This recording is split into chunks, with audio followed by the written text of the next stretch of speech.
complications with our schedule due to the 4th of July. Yo. Happy 4th of July for all you watching. Happy 4th of July.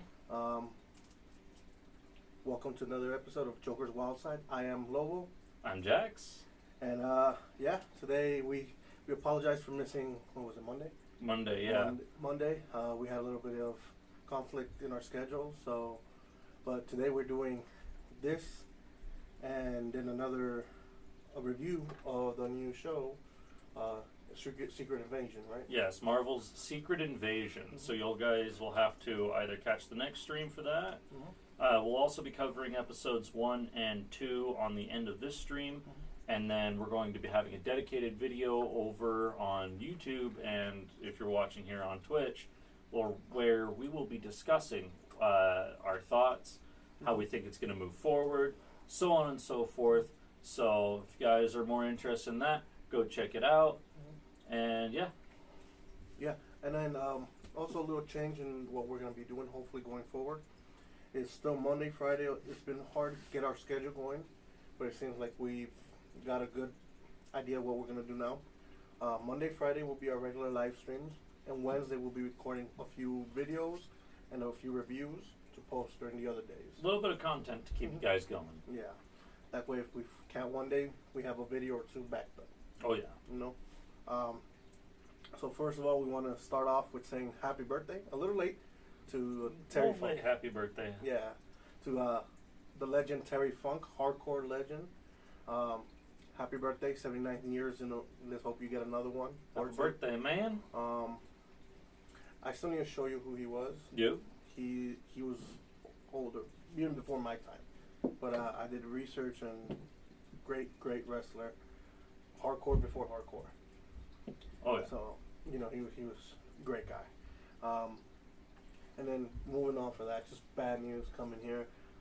In the NFL news, we got a former head coach for the Cardinals, Tobin, dies at 79. So sad news for them. Rip, man. To your family, T's and P's. He was still way before my time. Mm-hmm. But he is still, since it's football news, we want to talk about it. Show respect. Yeah, and condolences to his family for their loss. Also in the same vein of bad news, a wrestler who didn't really have a long career due to an injury. He got paralyzed in the early mid-90s, something like that. A move gone wrong. It happens. It's part of the sport. But former WWE star, WWF back in the day, dies. Rest in peace to him. Rest in peace, Draws. Yeah, it's sad to hear when wrestlers, especially the business that you've worked in before, die, but so is that a la vie, as they say. So, rest in peace, Draws. Now, moving on to some positive news. We read about this the other day. Natalia. Oh, yes. She gets multiple Guinness World Record plaques and records. You want to go over them real quick? Yeah. So she ended up getting 6 Guinness Book of World Record titles. What would you call those? Just records. Okay, yeah, a record. Guinness Book of World Records, huh? So she was the most WWE matches for a female at 1,514 matches. That's a lot of matches. Yeah. So imagine when we start the business, they tell us that each match is like a 70-mile car crash. That's 1,514 car crashes. Next up, she has the most wins in her career as a female at 663 wins. So, in almost half of those car crashes, she won. A little less than half. About 45%. And then we also have most WWE PLE appearances. As a female, 75. Yeah, formerly known as pay-per-view appearances. Okay. So, yeah. And then we have WWE WrestleMania appearances, female at 8. I thought there would be someone else on that. Yeah, that's pretty low if you ask me. For females, yeah. And then we have most WWE Raw matches, 174. And this one is general pop. This is not including female. And then we have most WWE SmackDown matches at 200. Also general pop, not male nor female, most overall. Yeah. So congratulations to her.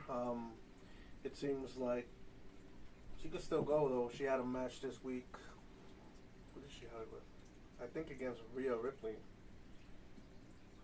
Yeah, I think it was versus Rhea. She did real well, but she ended up losing. It happens. Yeah. So it seems like those numbers are just going to go up if she continues the way she's going. Mm-hmm. Yeah. Now, something that we missed a little bit on Saturday, but we were both giving each other updates on it, seeing highlights and seeing little clips when we could.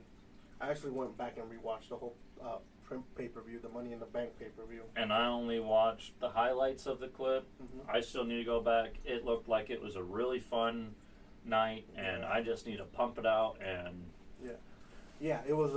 I mean, Money in the Bank ladder match. Any ladder match for me is probably one of the best matches. Just the crazy stuff they do: jump off ladders, high flying, dangerous.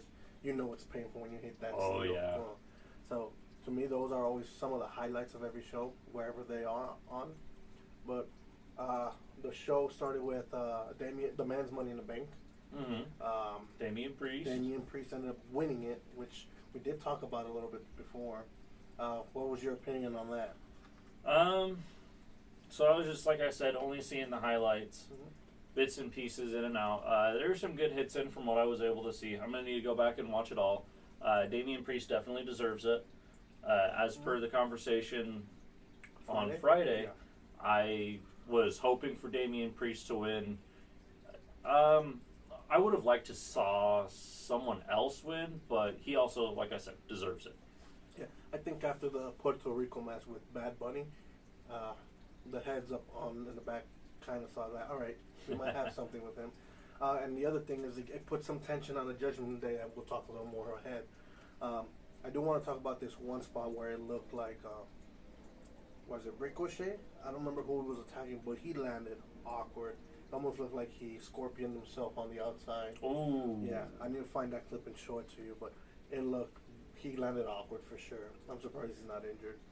But besides that, great matches, great spots. Oh yeah. There was one where Ricochet did a double twist into the two guys on the ladder. Oof, it looked like it hurt. Great spots, like I said. But anyway, congratulations, Damian Priest. Congratulations. And it definitely looks like there's going to be some tension there. Already has happened.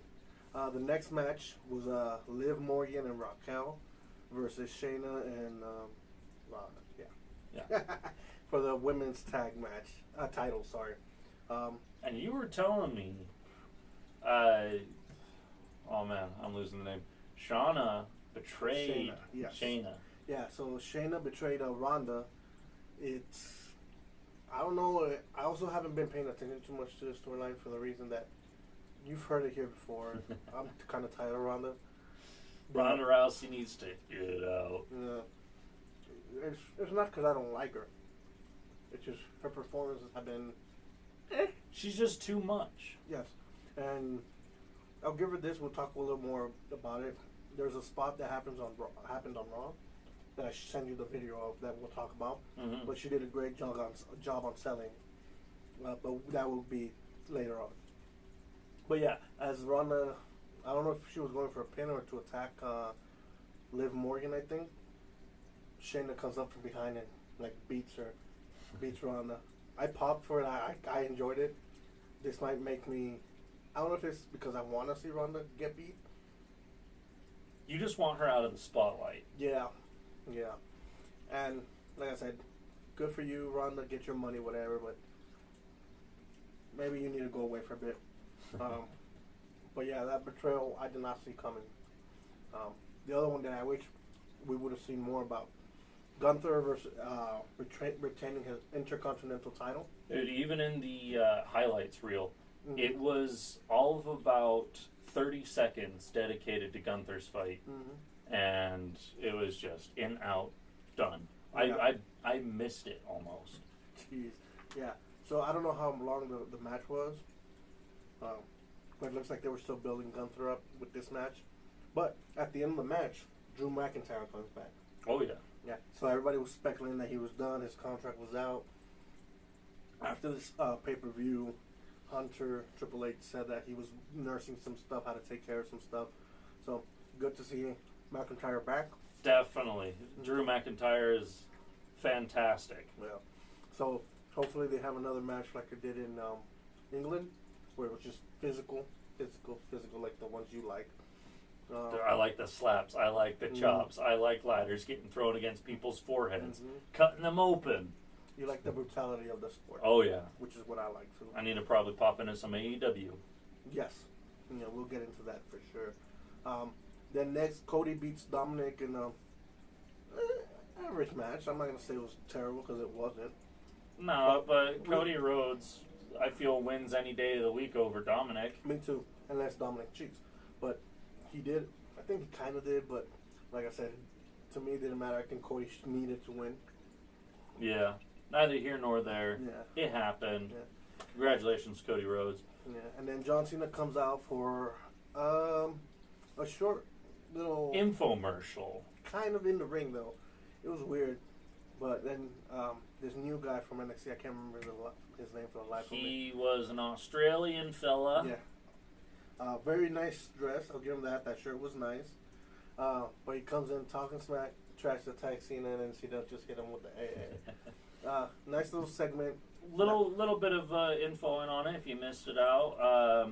John Cena was saying that we're gonna be bringing WrestleMania to trying to bring it to London, and the Aussie guy was trying to go for it going to Australia. Which either one I think would be great. Just to see a different fan base get the biggest stage.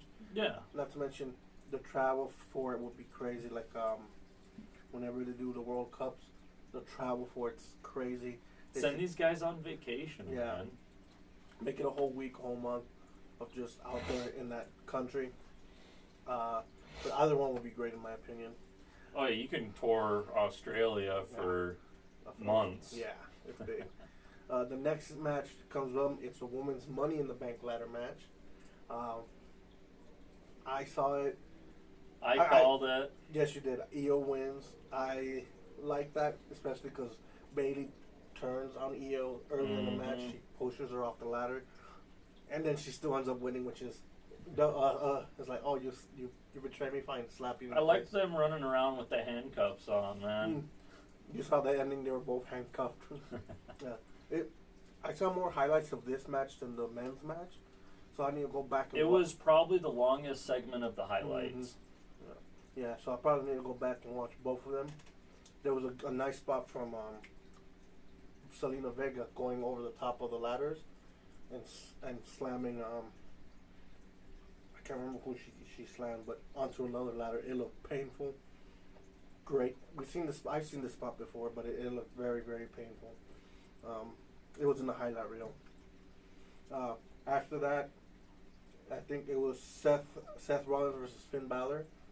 Seth retains the championship, the World Heavyweight Champion. As he should. I think so too, but it would have been great to see Finn and Damian Priest and Judgment Day also kind of have a stare off, but they're still kind of doing that. So Damian Priest comes out like he's going to cash in his Money in the Bank. Oh, excuse me, too much drink. But Finn Balor and him have words. They get involved. Seth somehow wins and sneaks out. So great job by this. I like the way they're putting that tension now, big time into the Judgment Day, and it also happened in Raw again, which we'll talk about coming up. And I think for the last match, it was the one you were looking for. Yes, the Usos versus Roman and Solo. And man, this was. I mean, I need to go back and watch the whole fight. I was only watching the highlights. I just kept seeing Roman get beat and beat and beat. I never saw Solo once in the highlights. I saw him once.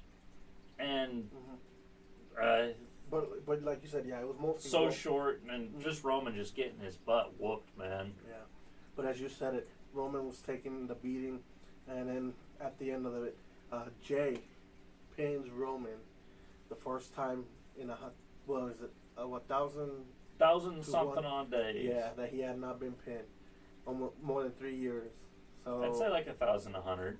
I think it was more than that, but I couldn't remember. I just remember because 1,000 was recent. 1,000 was no, that was champion. This is just pinned. Oh, period. okay. Yeah, so Jay is the first one. I think he should be the next one to challenge for the titles. There is going to be, on Friday, there's going to be a court for Roman Reigns with probably the Samoan family. All right. So maybe more previous Samoan wrestlers will pop up on SmackDown as a court day, almost judgment towards him, and see what happens. But I'm looking forward for that. Regardless, it was a good match. Roman, at the end, there was a little snippet leaked online of him losing his shit, like on the outside ring, just losing, like almost breaking his own mind. Oh, I mean, one, it's by his family. It's by his brothers. Cousins.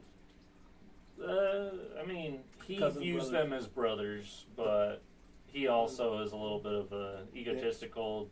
Dick. A lot of words, a lot of choice words. So I can see where the emotional is. He wanted Jay to take his spot. Well, he did take it by force.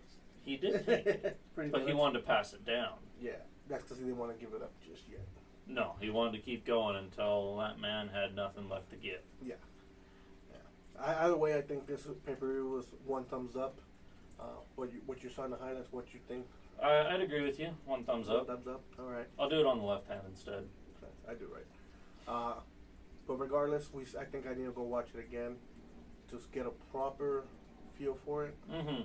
But I mean, by no means was it bad. It was a good pay-per-view. I definitely seen worse. So nothing bad to say about that.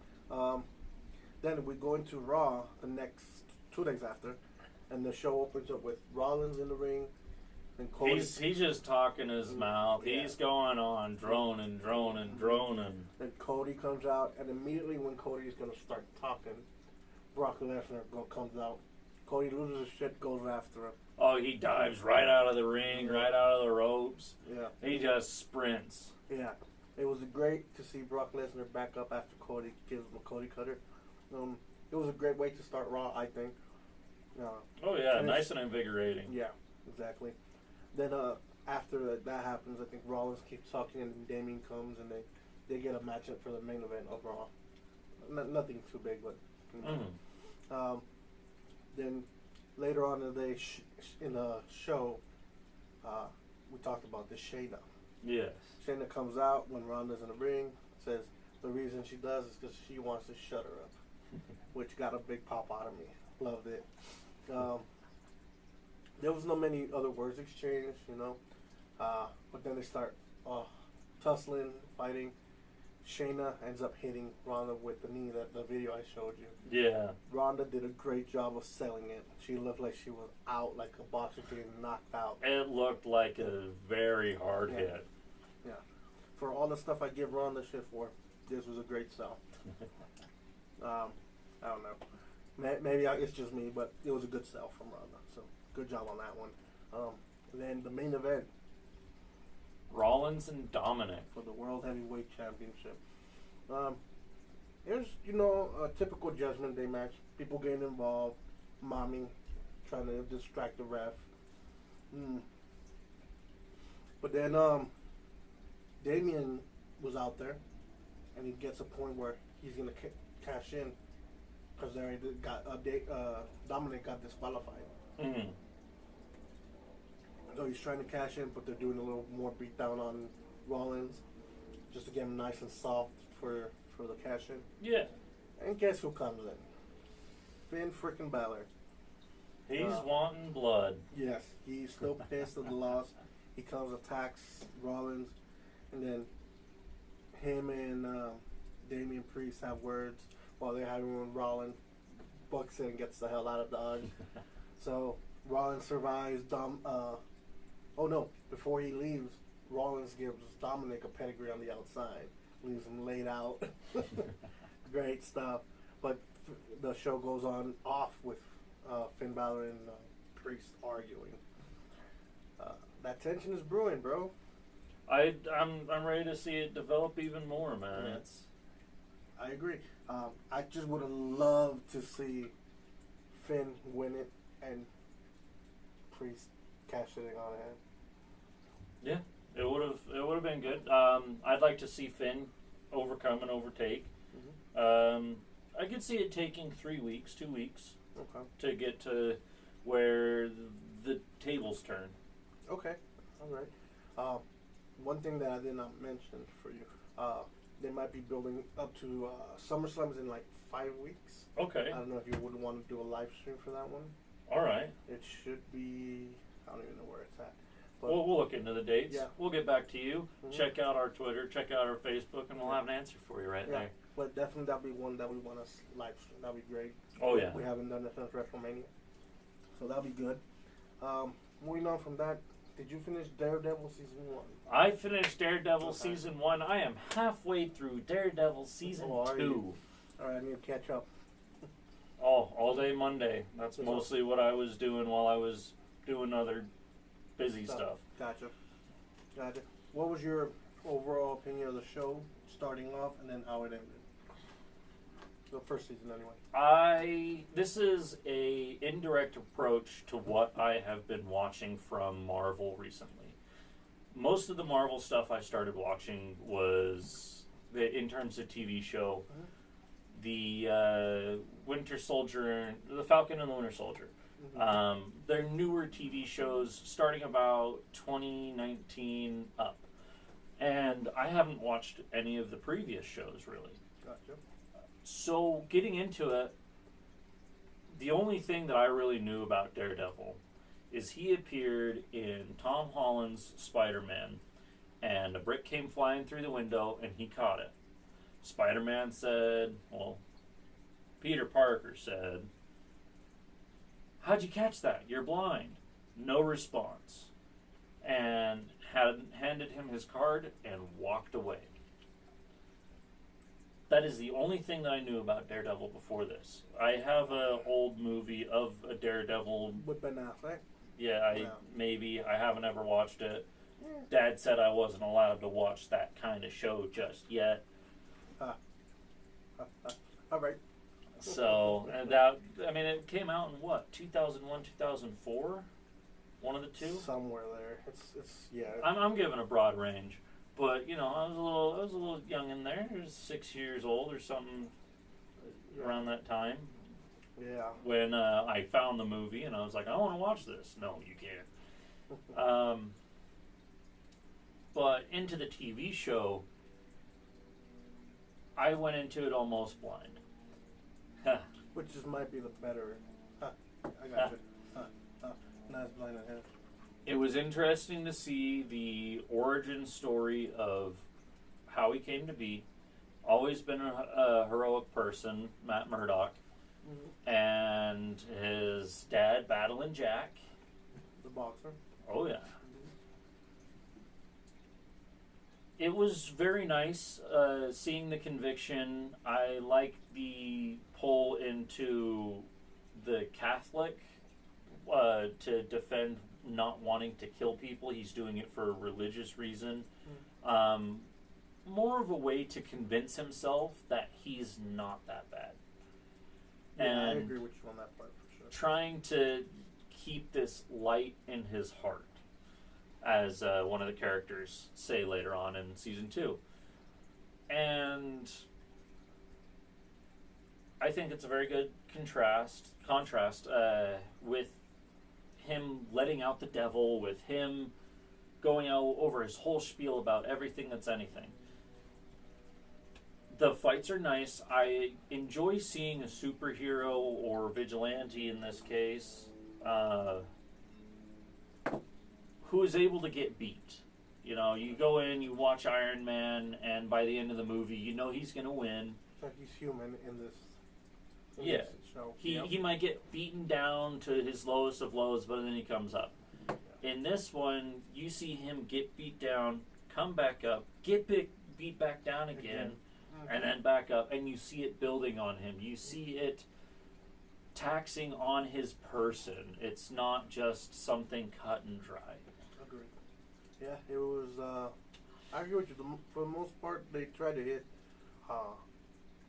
more psychological in the sense of, like you mentioned, the religion part.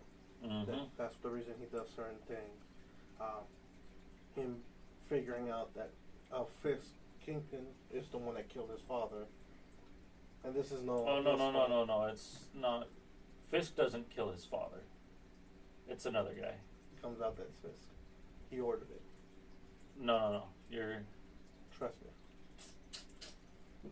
But anyways, it's still. You're right. It does mess with him emotionally. Kind of like what's it called? God, I can't remember the name right now. But for me, Fisk, really good villain. Yes. I thought that he executed it perfectly. He's strong, powerful man, but he's got a little psycho to him. A little. I'd say a little psycho to him. I'd say a little more than a little, but yeah, especially when those moments where he's calm, cool, he's being romantic or polite, and all of a sudden he switches. And it's an immediate Jekyll to Hyde. Yeah, definitely. Love those moments. Because he goes from cool, calm, and collected to psycho. Oh, yeah. Ready to handle business. Yeah. I thought that he was fantastic villain. Very much enjoyed watching Fisk. At the end of season 1, I thought that it was a little too easy for Daredevil, Matt Murdock, to take down Fisk. I mean, Gotcha. he was beating him up over and over again. But as Fisk is trying to escape, he finally stops him. He now has this suit of armor on that he got from Fisk's armorer man. And Fisk just gets his butt kicked like it's nothing.